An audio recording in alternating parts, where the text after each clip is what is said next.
Stop untuk menanyakan kepada Habib Lutfi. Paham ya? Stop menanyakan kepada para imigran Jerman. Ya, stop menanyakan kepada para penjajah.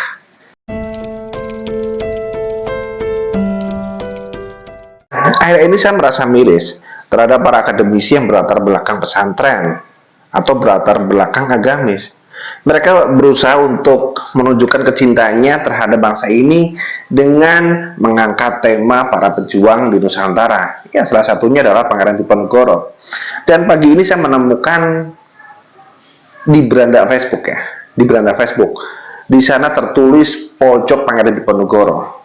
Tapi kalau saya melihat pojok Pangeran Diponegoro itu bukan tentang membahas sejarah Pangeran Diponegoro ya sesungguhnya, tetapi ini adalah sebuah pembelokan sejarah. Iya, karena kalau dibilang seorang akademisi, tentunya di dalam menceritakan sebuah sejarah itu berdasarkan dengan fakta dari narasumber yang valid, berdasarkan data-data yang valid begitu. Jadi tidak dengan menggunakan ilmu merem, ilmu rong senasab, atau hanya ketawaduan terhadap seorang yang dianggap sebagai wali. Iya, lagi-lagi di sini muncul nama seorang wali juga. Lagi-lagi Habib Lutfi, lagi-lagi Lutfi bin Yahya. Assalamualaikum warahmatullahi wabarakatuh. Selamat datang guys di channel Diam Saudara.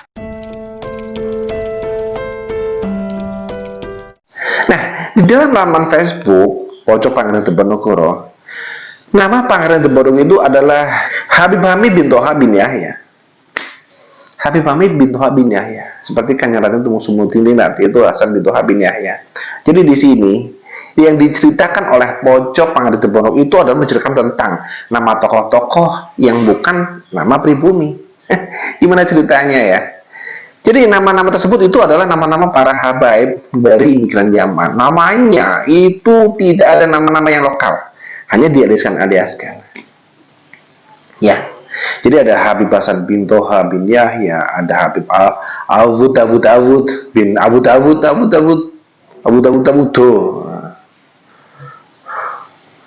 Ya kan sangat menyebalkan. Jadi Habib Awud ini adalah seorang putri dari Raden Ayu. Dan Raden Ayu ini adalah putri dari Bupati Batang yang bernama Jayeng Rono. Jayeng Rono begitu, Adipati Batang. Tapi di sini dimunculkan adalah nama-nama impor, nama-nama dari Yaman. Ini sangat ironis.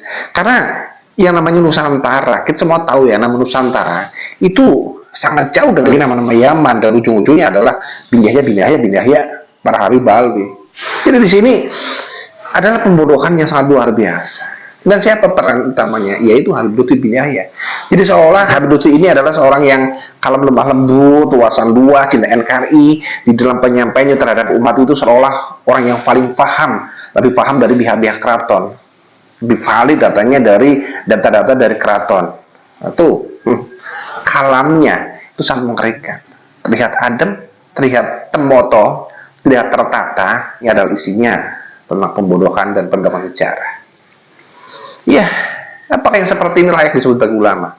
Ya? Apakah Habib itu layak disebut sebagai narasumber yang valid, sebagai ulama dan waliullah?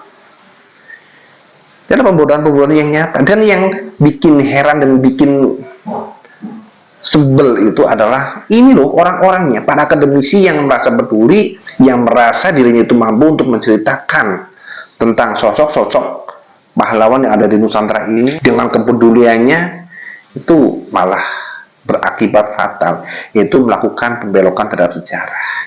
Dan gobloknya itu ketika menceritakan tentang sejarah tokoh-tokoh di Nusantara yang berlatar belakang dari keraton, carilah narasumber dari pihak keraton, bukan dari orang Yaman. Kalau menanyakannya pada orang Cina kan berbeda lagi, atau ke orang Amerika itu namanya beda lagi. Pangeran Diponegoro itu ada James Bond, mungkin begitu. Ininya dipakai ya, ini dipakai. Kalau orang-orang akademisi harusnya dipakai ininya. Di sini sebagai narasumber itu Habib Lutfi bin Yahya, aktor utamanya. Kemudian ada juga Kiai Abdul Rokim, kemudian sesepuh Wadah Selintang. Nah, kalau nama-nama itu dicatut dan ditanyakan, nama leres menikah makam ini, hanya begitu. Tapi saya yakin yang menceritakan detail itu adalah Habib Lutfi.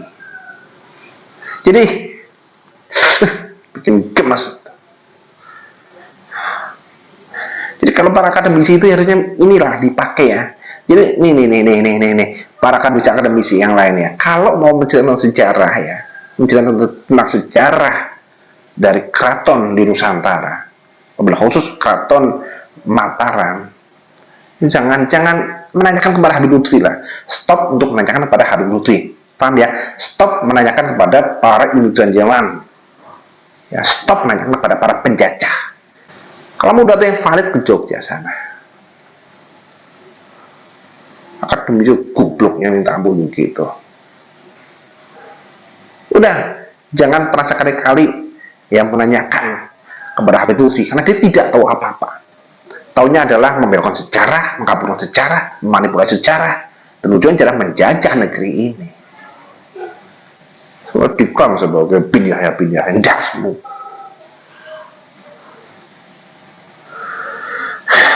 Mau apa lagi yang seperti itu? Dengan kalian ya, para akademisi ini menceritakan tentang sejarah Nusantara, maksudnya sangat baik, benar, baik sekali, maksudnya sangat baik. Tapi perlu digarisbawahi ya, bahwa maksud yang baik untuk menceritakan sejarah tentang para pejuang di Nusantara. Tetapi apabila narasumber itu dari Habib Lutfi bin Yahya, fatal. Ini akan menyesatkan anak ketua kita. Jadi saya berharap si penulis di laman Facebook Pojok Panglit Tempur ini segera menghapus. Karena ini adalah sebuah penyesatan terhadap sejarah Nusantara, sejarah bangsa ini. Ya kecuali kalau kalian yang terlibat di dalam cerita ini adalah sama-sama mendukung pergerakan penjajahan yang dilakukan oleh Habib Lutfi bin Yahya, monggo. Ya, akan berhadapan dengan kami semua, berhadapan dengan para pribumi Nusantara.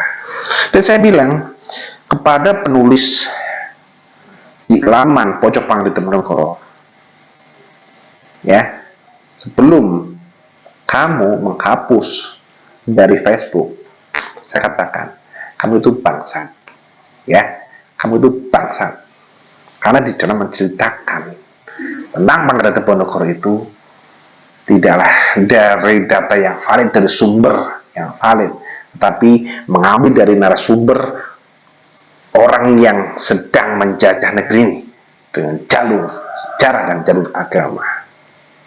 Ya, saya katakan, kamu itu bangsat.